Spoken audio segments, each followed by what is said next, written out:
So like oftentimes we can blame what happened to us and try to figure it out. And I think there's a reason for some of that, kind of like psychoanalysts and therapy and all that kind of thing. Like, where does this stuff come from? But at some point it's just choosing like, okay, here, here's who I'm going to be and here's how I'm going to do it. And so went through a very painful divorce and was doing a ton of soul searching, but also was just kind of terrified of financial position and some of those kinds of things. And it was like, hey, there are a lot of things I have to do way better. And this was a big piece of it. And then obviously seeing that the role that I took on for the hospital was like, okay, being a lone soldier does not work for being a community like fundraising builder. And have you ever wondered how successful architecture, engineering, and construction companies scale their business? Or have you ever wanted guidance on how to get more growth, wealth, and freedom from your AEC company? Well, then you're in luck. Hi, I'm Will Forat. And I'm Justin Nagel, and we're your podcast hosts. We interview successful AEC business leaders to learn how they use people, process, and technology to scale their businesses. So sit back and get ready to learn from the industry's best. This is Building Scale. Hey listeners, it's Will here. Our mission is to help the AEC industry protect itself by making technology easy. If you've ever listened to our show, then you know that the 3 pillars of scaling a business are people, process, and technology. So if you suspect technology is your weak link, then book a call with us to see where we can help maximize your company's IT and cybersecurity strategy. Just go to buildingscale.net/help. Today's guest is Nate Lowrie. Nate is 4th generation or Arizonan, which I really thought it was Arizonian, so I was totally wrong on that, but it's Arizonan, who grew up around construction and now leads one of the state's top commercial contracting firms. He's the owner and CEO of Bjerk Builders, a 40-year-old company that's been recognized as Arizona's best tenant improvement contractor 5 years running. Nate is also an ASU WP Carey alum. Go Devils! And a builder at heart from mind, body, and business. And under his leadership, Bjerk's continued to grow its legacy of integrity, quality, and innovation with over $750 million in completed projects. Nate's mission is to empower purpose-driven leaders to get after it in life, family, and business. And he's a passionate advocate for the next generation of builders shaping Arizona. And with all that said, Nate, welcome to the show. Justin, thanks for having me. This is awesome. Yeah, this is going to be a blast. I'm very, very, very excited. So I said a bunch of stuff, but me and Will want to hear what's the background story. How'd you get into the space, and tell us a little bit more history about the company. So to start things way back, I was on my dad's job sites from the time I could walk. Yeah, before OSHA said that wasn't allowed. Yeah, nothing wrong with child labor. Yeah, no, it's incredible. So my 17-year-old, now 19, was going to work one summer for us. And I was so nervous as a dad. And I just started thinking, like, I was driving scissor lifts at like 6, 7 years old. And how much times have changed. And he was not at that age, obviously, because of OSHA and all these things. Also, that was before I was, hands-on here at Bjerk. So reasonably, I was nervous about him, first steps on a job site at 17, 18 years old, because he didn't have all that experience. But then also just crazy to me, I was climbing like multi-story scaffolding and that kind of thing at just this incredibly young age.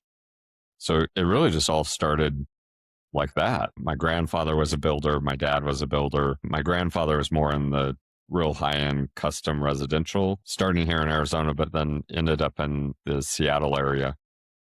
So he was more of kind of a craftsman builder, lots of wood. And he and my dad would argue because my dad thought everything should be built out of metal studs, because then you got a really straight wall and termites couldn't eat it and that kind of thing.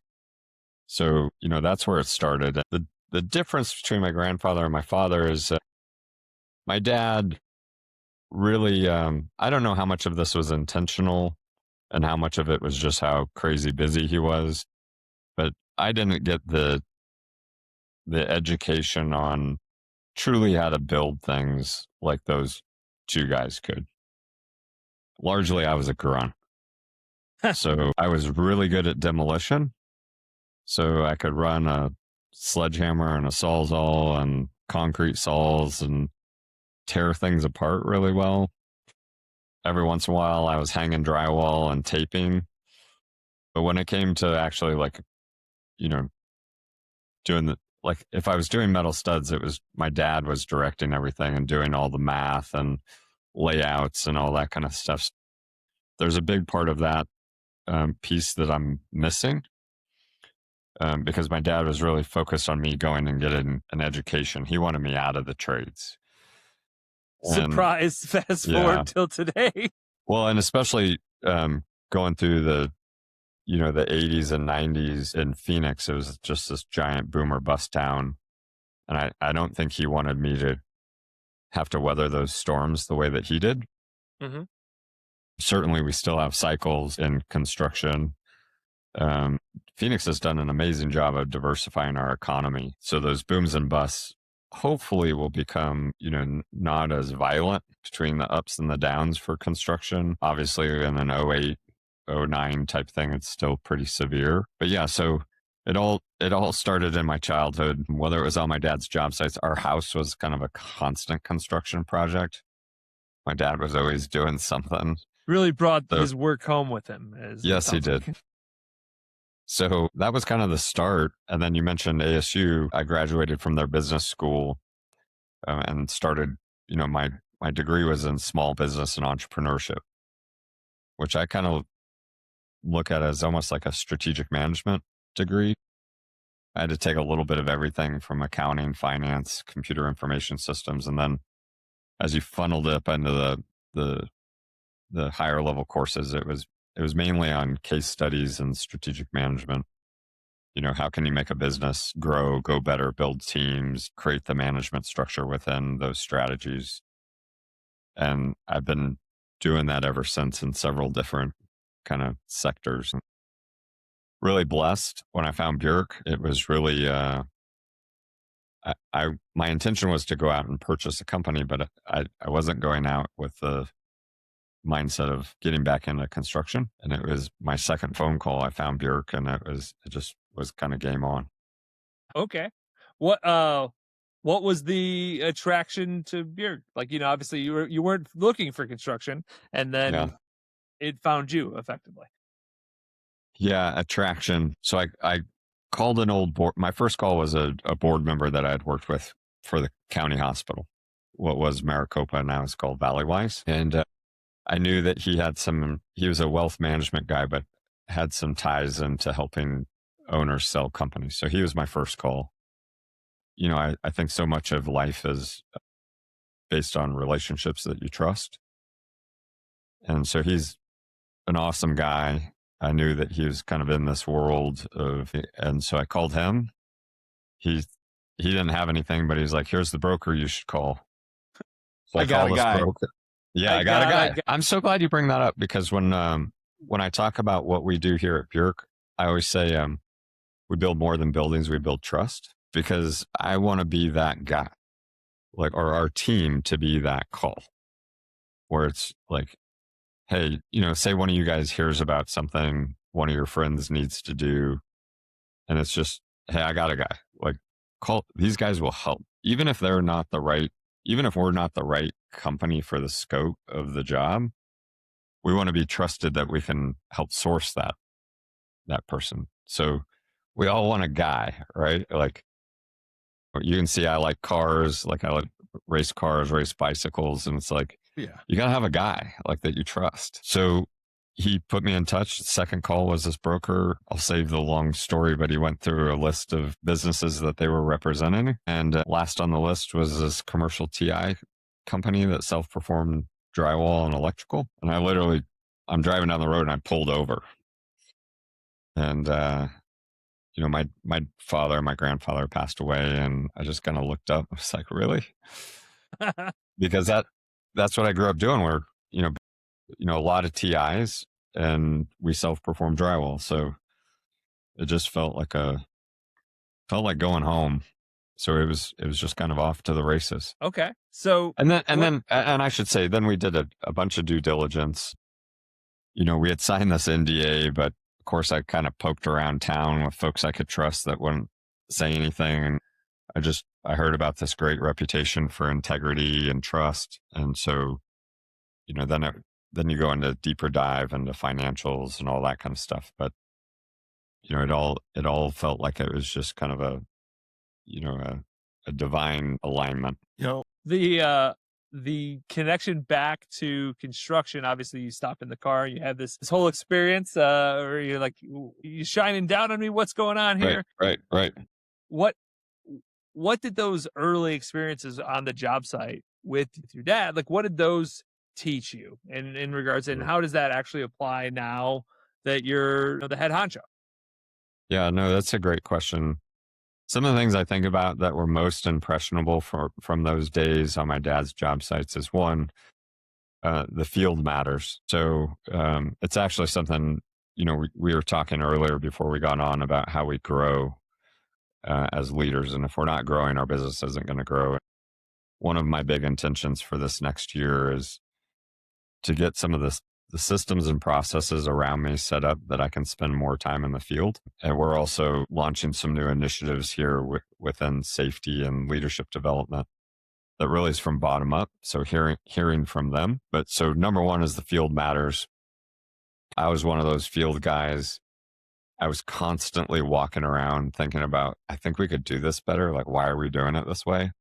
But no one asked me. And so even and some of those ideas are bad, or, all businesses have limited resources. So even you might have a great idea, but there isn't the time, money, or resources to implement it. So, but I think the field matters, and really getting people engaged with what are the ideas on what we can do better. So that's the first thing that comes to mind and impressionable from those early days.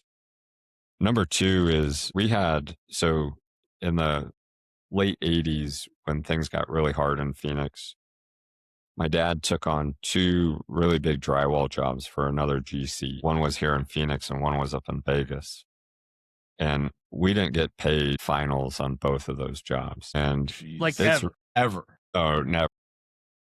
And especially when you're a subcontractor, you've got a lot of money out on material and labor and that kind of thing. And so it really was kind of a final nail in the coffin on my dad's company. And so for me on that is, then it kind of comes back to the importance of people, but then not just your own field folks, but your trade partners. And that was a really hard one. I mean, we ended up having to sell our house and move in, and there were just all kinds of downstream things from that hit our family really hard. And I don't know how much of that was I don't know how much of my parents ended up divorcing. And I don't know how much of it was from just that one, it's multifactorial always. But certainly as a kid, it was super impressionable on me of the importance of, trust and integrity with your trade partners, understanding that they matter. And it doesn't mean that you always get it right, but you do everything you can to get it right. Because we were just basically told back then, like, do whatever you want. You can take us to court. We'll just bleed you out forever. So, and hopefully that kind of stuff has cleaned itself up a bunch. It was a little bit more of the Wild West back then, but I still hear stories about that kind of stuff, or GCs that are, twisting their subs' arms behind their back. They give one price to the customer, but then, kind of like I mentioned, twist arms to get a different price from the subs. And thank God, none of that was happening before I got here. And I'm very committed to that stuff not happening from here on out.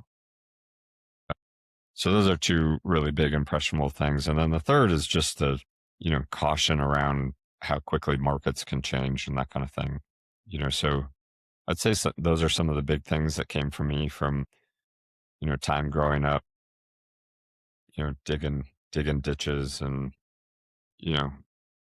like everyone wants to feel in my opinion, we all want to feel like we're of value. And there's certainly, like I mentioned, I think there are a lot of things I can do better here as a leader to do that, both with our trade partners and with our own team. I'm hustling really hard to set up the systems and processes to free up my time and energy to do that.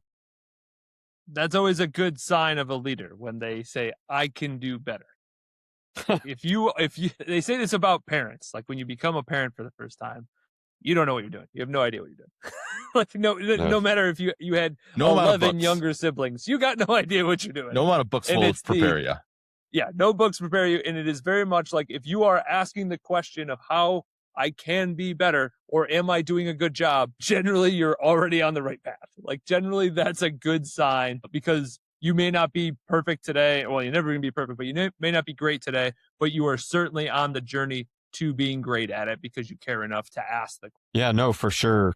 I think the reason I kind of laughed when you said that is I maybe err on the side of asking that question too often and too hard. Everything's a balance. I'm always looking to squeak more out of myself. Literally, this is how ridiculous it sometimes gets is what process could I set up that I can leave the bedroom when I wake up as fast as possible? Like, could I get better time out of this? Well, you said you like racing. F1 picture behind you? Yeah, that F1 makes sense. It's all incremental, tiny improvements to get a point of a second better. Yeah, and the reason I say sometimes I might err on too hard on that is it's like, is this really going to move the needle? And like, how much mental horsepower am I putting into this? And just maybe a little bit more. If it's not broke, don't fix it. Does that, well, so I just want to ask, we talk about mental horsepower. Yeah. Have you ever heard the term decision fatigue? Yeah, absolutely. I've got the same shirts. Genius. So, how have you reduced? So the shirts is one thing, but some people that are not in this position, they don't necessarily understand. Okay. So can you talk a little bit about decision fatigue and what do you do to make it better for yourself? Because then you can spend time on things that really matter. Right. And so we essentially made a decision and then we become I don't want to take words out of your mouth, but we become very predictable in certain things that we do in order to remove decisions. So can you talk a little bit about that? Like, what have you done in your life to reduce decision fatigue? Yeah, they're the simple things. Like I got 6 of these poncho shirts and they're all like just a little bit varying. I'm not Steve Jobs wearing the same black shirt every day, although I have done that and I would do that again. But it's like, and here's another thing is, my better half, Harmony, I just said, hey, I like these poncho shirts. Will you just pick out 6 and order them? Like, because I can in kind of decision making, I can look at all the different styles, what I can get and there's so many decisions these days. Like, you don't just go buy a pair of running shoes. They have like 6 variations just for trail running and then like 22 variations for road running. And, so this stuff can become, at least for me, can become very overwhelming very quickly. And so some of it's offloading. Like, hey, babe, these poncho shirts are cool. Like, find the ones you like. I don't care. And order some medium and order some large. I'll try them on, send the other ones back. And then it's just go. So some of it's kind of building the team around you that can help with some of those things. And then also, I think it's like the decision just to do some of this stuff. And then for me also from time to time is like our time studies to look at where it's time not being used to the highest and best use of the value that I need to create for the company. And just starting to like analyze those things and which of these can I offload? Are we at a point in our company that I need to hire someone to do this part so that I can now go focus on something else? But I think there's just kind of this like rinse and repeat of the system of how to take the some things off your plate and then routinize the things that are still on your plate. What are some examples in the business that's occurred? One thing we're working on right now is like my email inbox. We have a virtual assistant. Little plug for there's a company Virtual Teammate that a friend has.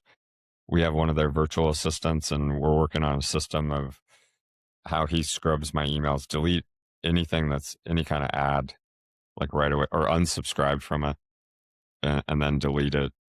Then our system of folders, and which one of those folders will then be the folder that I'm looking at, and then a time sequence of when I'm doing that in the day, because otherwise I can just get, again, eaten up on just responding to emails and never get out and do the most important work, which is, for me, coming back to what I referenced earlier of the people side of things, being with our people in the field, being with our trade partners, being with our customers, checking in on projects and how they're feeling about things. That to me is, and again, this is has to be designed to what you're best at. Not that I'm the best in the world at it, but one of my many weaknesses, one of my strengths is relationships.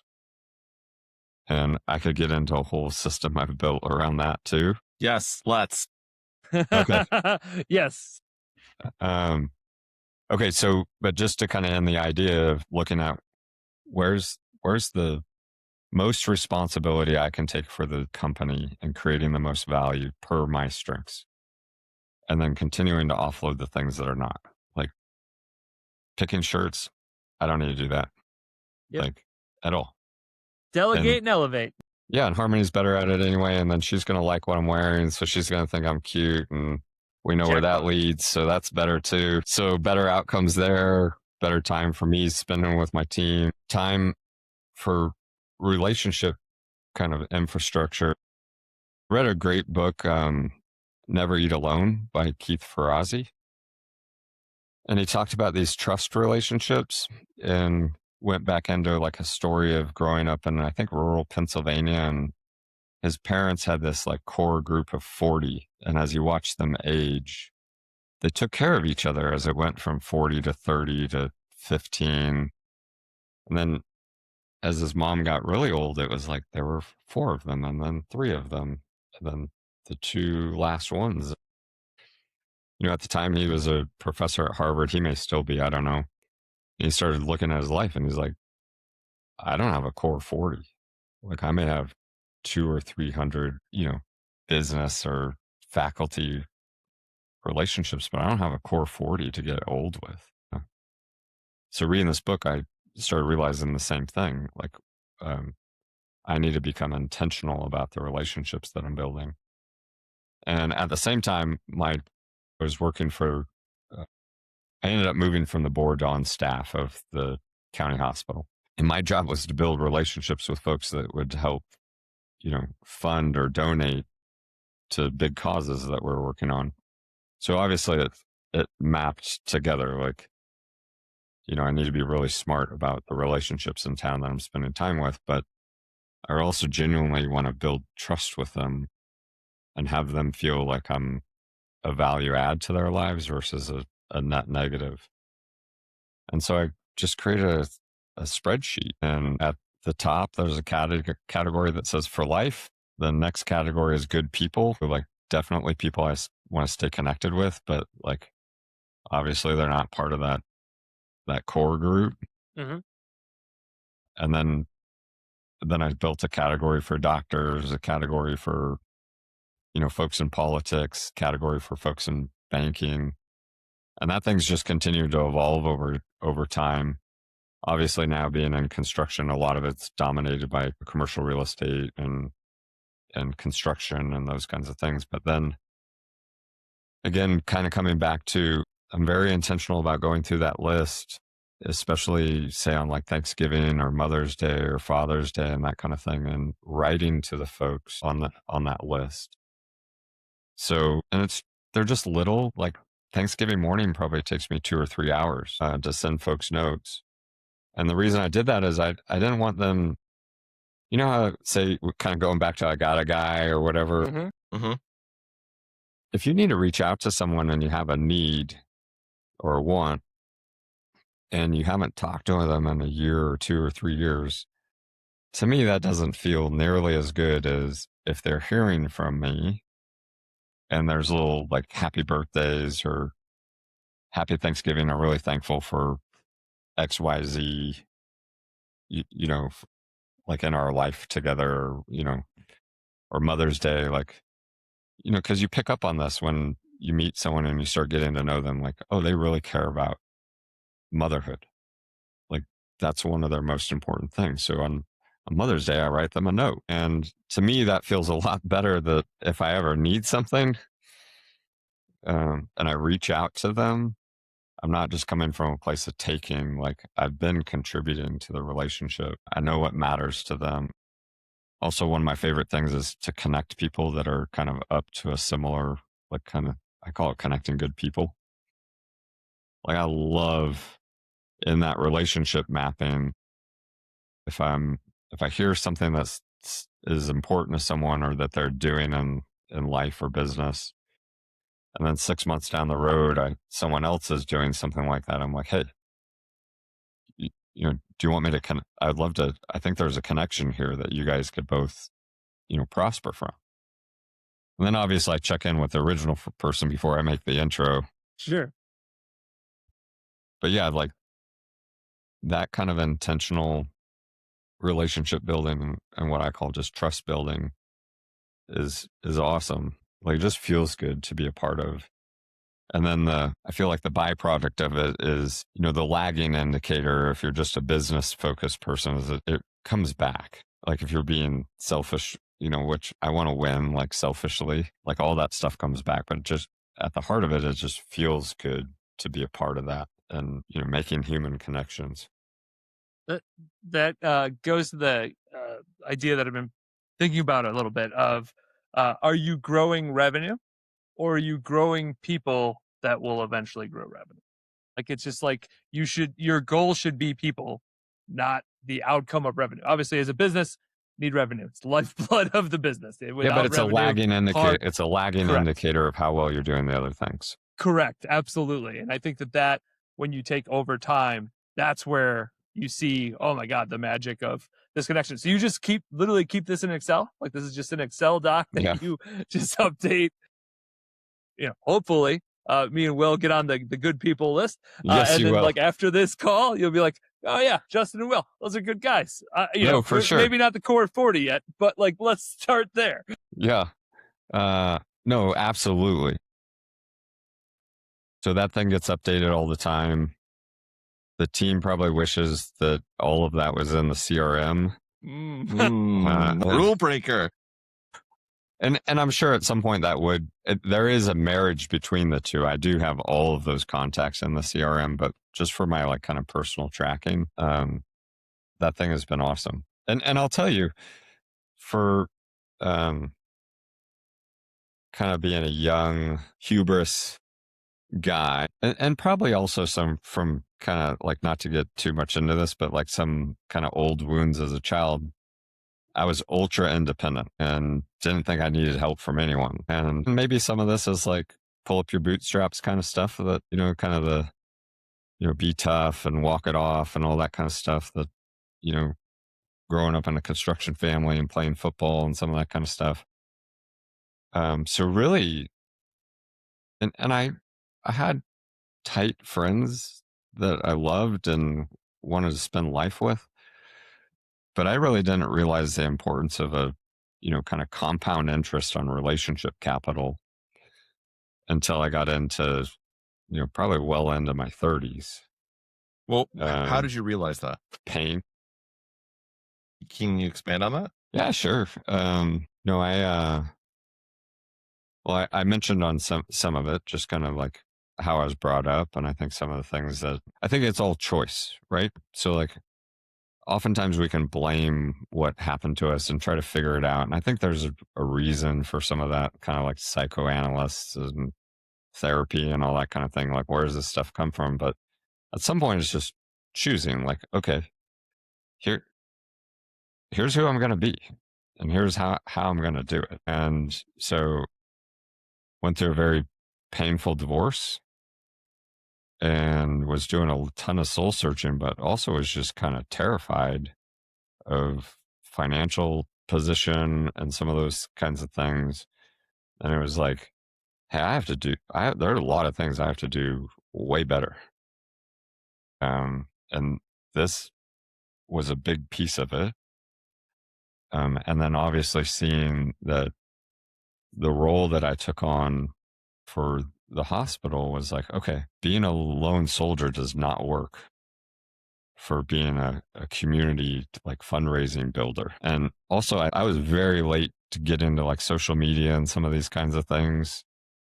But it was like, okay, how do you leverage networks? And I started looking at, we called them, and I don't think I came up with this, but at the foundation, we called them circles of influence.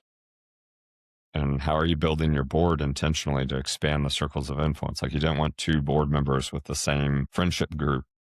You wanted to maybe have a little overlap, but that they extended that circle of influence. And then social media obviously is a very powerful lever on circles of influence. So like, how do you leverage that? And so I just started looking at all of these things, and a lot of it was, like I mentioned, from pain of, hey, I can see a bunch of things I didn't do well in life that led me to where I was.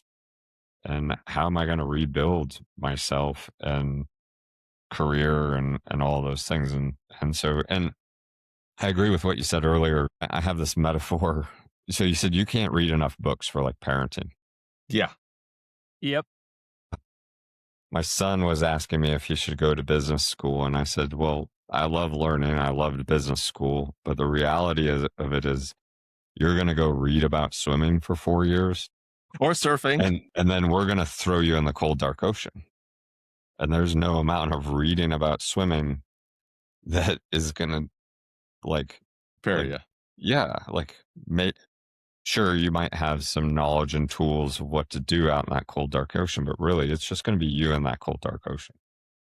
And you're going to have to swim. And so you can either start swimming now in the cold, dark ocean, or you can start swimming in the cold, dark ocean in 4 years. And that's up to you to decide when you're ready. But there's no amount of books that are going like the parenting. That's a cold, dark ocean. Yeah. And yes. In more ways than one. Yes. Yeah. And you can read about it. And, but really until you're practicing it and it's in you.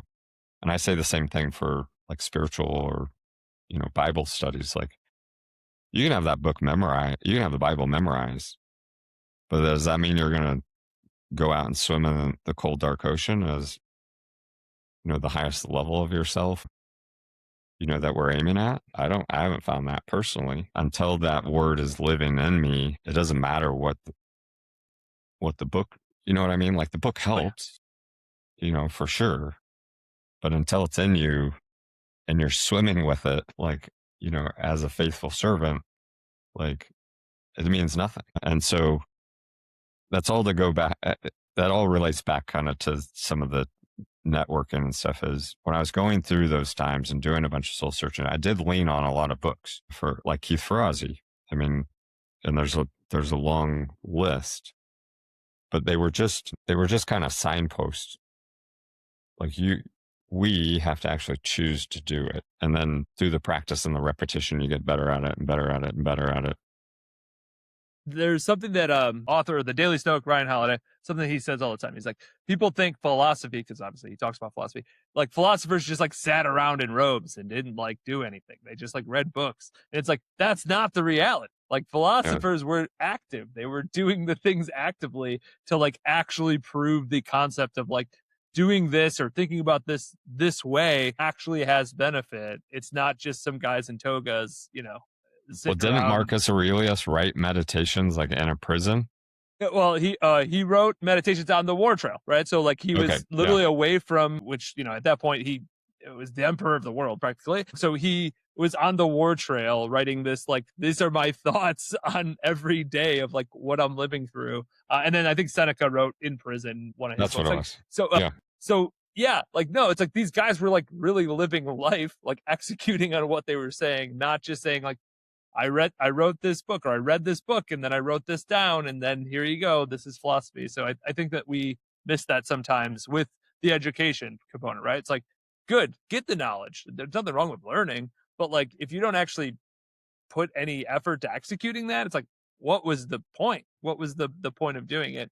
And for your son, who I'm not encouraging or discouraging his educational future here, but like if you have an opportunity to start actually executing now, like that is going to put you light years ahead of anybody that does go to school that then has to wait that 4 years or plus to then try to start doing stuff, because you can read books as you're executing. Like that doesn't mean you can only do one or the other. So Yeah, and to ASU's credit, back when I was in their business school, they were really being celebrated for forcing the business students into teams.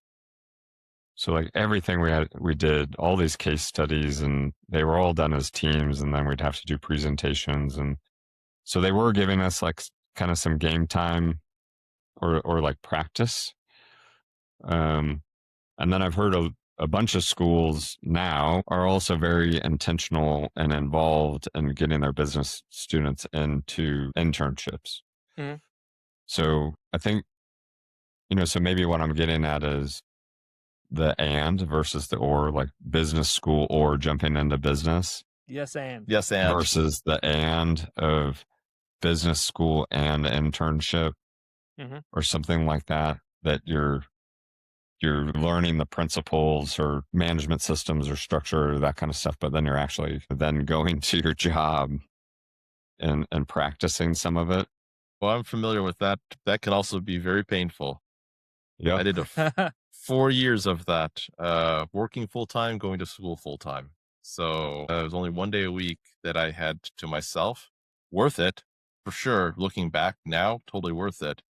But everyone thought that I was crazy doing that. Not for the weak-hearted or weak-minded, for sure. Not that it necessarily compares, but I was doing the waiting tables thing to put myself through school, which when I look back at those days, like it was awesome. I don't know how I did it all, but it got done, and it was amazing, and certainly more rewarding than the first couple of years of college where it was school and partying. But when it was on my dime and I was working in school, it was awesome. I loved it. Yeah, I served in college too, so I love that. It's it also gives you so much life skill, just interacting with that many people over and over again, serving them, right? Like you talk about, everybody talks about servant leadership, and it's like when you actually have to serve people, it teaches you a lot of life lessons. I've never thought of it that way, but you're right. And then there's a great reward system. There's like instant gratification. Well, so we talked earlier about the better you get, the more revenue goes up. And that kind of thing. Like okay. Revenue is the lagging indicator. When you're waiting tables, that lagging indicator comes very quickly. You have it on every table every night. How well did I fulfill, kind of the servant leadership? Because there's all kinds of decisions you can make to make that experience go better. You've seen the waiter that you ask them what's great on the menu and they just instantly answer with the most expensive thing.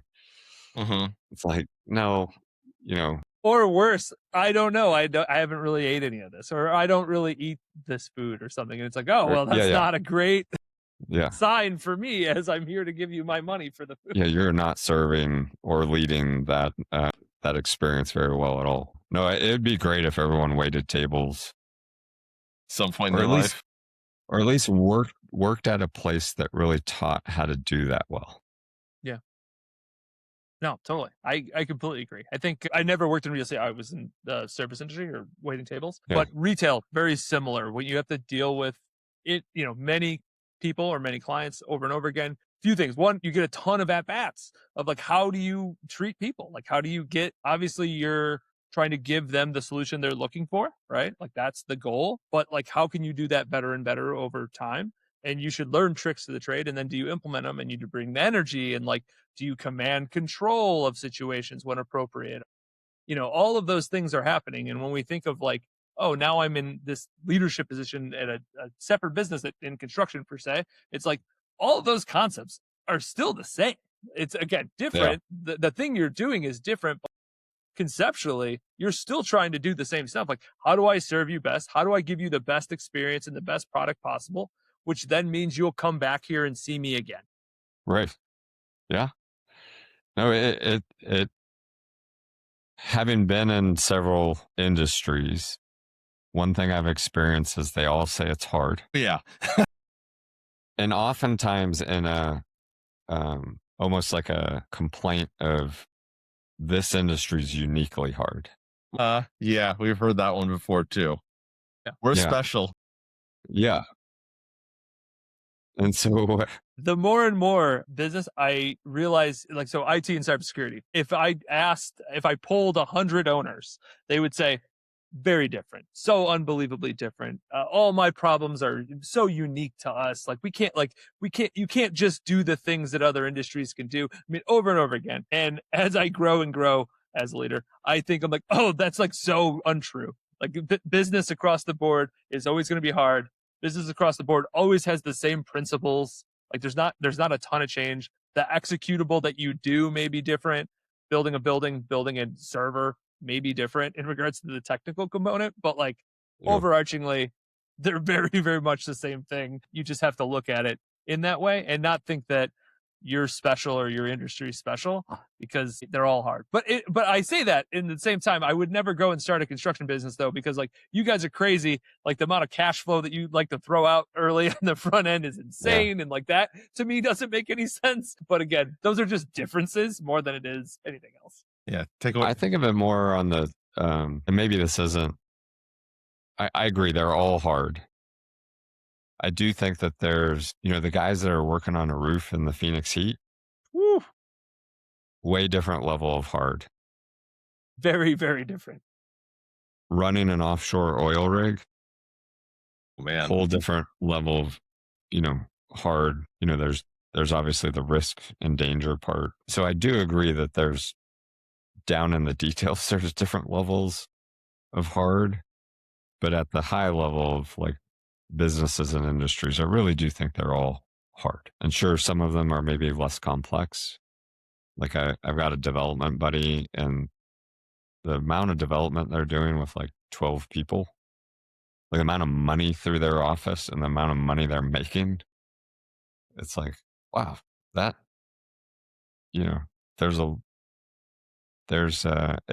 from the outside, you could go, oh, that looks easy. Mm-hmm. But the complexity of political relationships and knowing, how you're going to get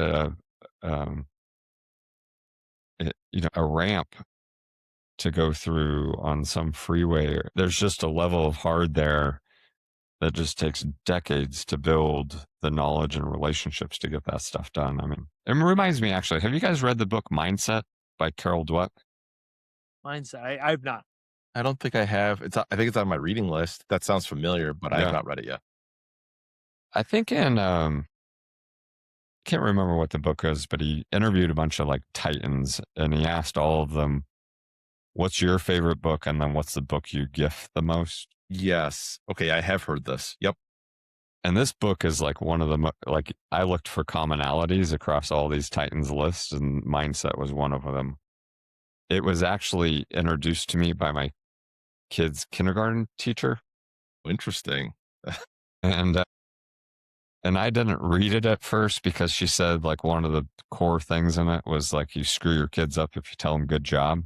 And I was like, that's bullshit. Like, I'm not reading this book. And so whatever, 5 or 6 later, as I see it on this business titan list, and I'm like, what? It's phenomenal. And after reading the book, I do see how, I'll give you just kind of the quick lay of the land. She studied kids for like 40 years, and she basically came up with 2 categories, and it's a spectrum, right? Like so you're not just one or the other. You can, and sometimes in one area of life, you might be one or the other, but it's fixed mindset and growth mindset. Oh yeah.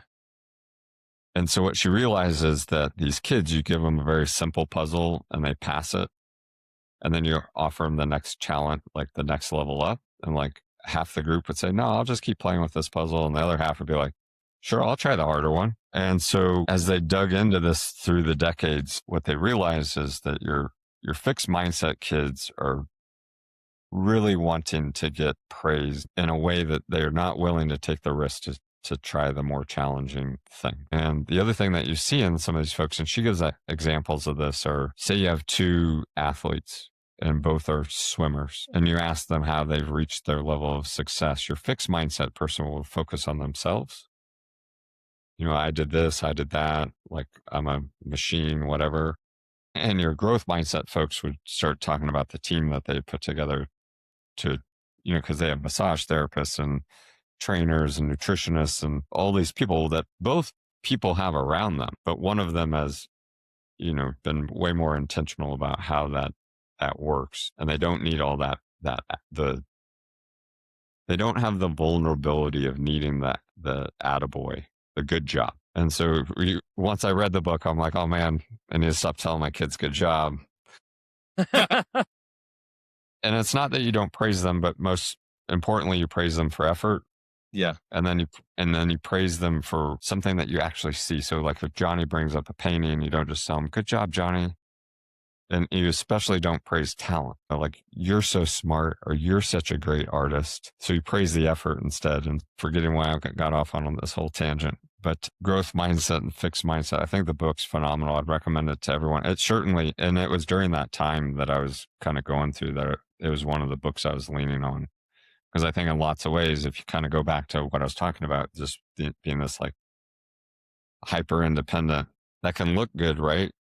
Like, hey, I'm not vulnerable. I don't lean on others. Like, I'm very self-sufficient. But on the flip side, it's like, I had a ton of things that I was not reaching the highest level, and I especially wasn't bringing people into that at like a real level. Thinking about this fix, lots of my son, the tank man, as I call him, he is usually the nice comments are like, man, you worked really hard at that, didn't you? Like, it's always like, Yeah. you put in so much effort. Like, this is what that looks like to me, where it's not the outcome, right? It's the journey to get to whatever the outcome is. At least, again, which isn't always the easiest. So I want to be very clear about that, because it's You're very saying natural. He does that, or you do that? I tell him that, right? Like, it'll be like, that's amazing. You don't need to read the book. You've worked really hard, right? Like, it's a lot of that type of language that I try to, but again, very difficult, because I grew up being said, Justin, you're very smart. You're doing all these different things, Right. Which then I see him, what I would certainly consider being very smart.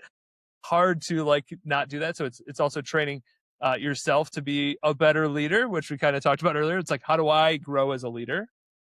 Even in my home compared to business. And then that goes into that. Also, started doing a Rubik's Cube, which didn't know, but this is totally, you talked about puzzles and hard puzzles. So last night, literally, Franklin's like, so which algorithm is it? It's this one. First it's front, then it's upper, and it's right, and it's the whole thing. So I hope I'm doing a fairly good job. Are you a Rubik's Cube guy? Can you do them well?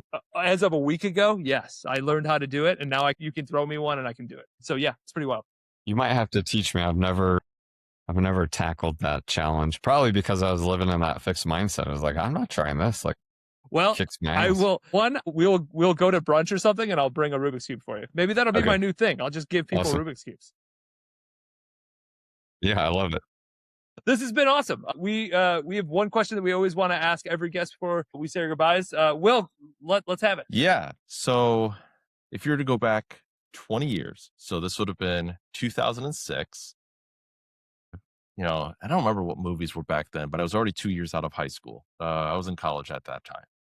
So if you were to go back 20 years, what advice would you give yourself? What would you tell yourself? Does it need to be based on a movie from that time? No, definitely not. Just go back. Usually go we back 20 years. Go back 20 years. I gotta look up what movies were out at that time, just so people can kind of remember what was happening at that time.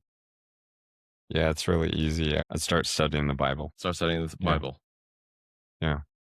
Yeah, and I'd suggest that, and finding the people wise, especially in that area. But I heard the church, I've been going to Trinity Church, and Pastor Mark Driscoll had this metaphor that he was talking about Proverbs, and how it's basically the book of wisdom, and that if you thought about a bullpen in baseball, you have all these different pitchers.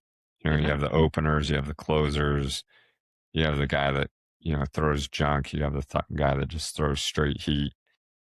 But to think of categories in your life that there's no one pitcher that does all of that. And similarly, there's no one or very few maybe that are wise across all areas. And so I think I was always looking for the wisdom and folks that in business. And I think I was pretty good at showing up and seeking wisdom in that area. But I certainly would have sought out more wisdom, like in the relationship side of like marriage and relationships, spiritual wisdom, some of those things that I put as back burners because I was so business focused. And, I think, I tell my kids, hey, make your own mistakes. Don't make my mistakes. And like, here are the dark alleys not to go down. Like there's nothing good down there. Like as much as something might seem shiny and fun, like just trust me, you don't want to go down this alley. So I would have sought out more wisdom, especially in the spiritual wisdom. And it was easy for me to start seeing in my 20s and 30s, like these families that were doing really well. And I started thinking like, hey, they have something different. Like, but I didn't go hard after it like I am now. So, and I think also that this would have translated out into business success. The blend, life and business. Yeah. They're not one and two. They are together. Yeah, it's inextricable. Yeah. No, love that. This has been a ton of fun. If somebody wanted to get a hold of you, Nate, what's the best way for them to do that? That's awesome. BjerkBuilders.com. You can find me on Instagram. It's in the number 8. So Nate Lowrie, Lowrie. You could DM me there. Obviously, I'm on LinkedIn, just Nate Lowrie. But it's awesome what you guys are doing. Thank you. I see this as a great way to give back. Certainly an honor that hopefully there's something in there, that some nugget someone might take in life, family or business. But what you guys are doing, awesome. I think this is the way we get, more good out in the world. So I appreciate all the effort that you guys put into this and the timing, the scheduling, all that stuff, the prep we did. Like, it's really awesome what you guys are doing. Thank you. I really appreciate the kind words. The peer-to-peer learning, there's a whole space there that the potential has not been tapped yet. And we just hope we're adding a little bit of value to our listeners and hopefully also gave you clarity as you talk through things. Cause that's, at least me, I usually am crazy just walking around talking to myself, but nonetheless, that's usually when even when I'm talking to others, I might just be talking to myself, but I think that my wife would agree with that statement. Yeah. And my kids. Yes. So I'll throw all the social links and all that stuff into the show notes. Anything else you'd like to tell the people before we say goodbye? Just keep on keeping on. Keep on keeping on. Love it. Let's have some fun. Have some. Awesome. Love it.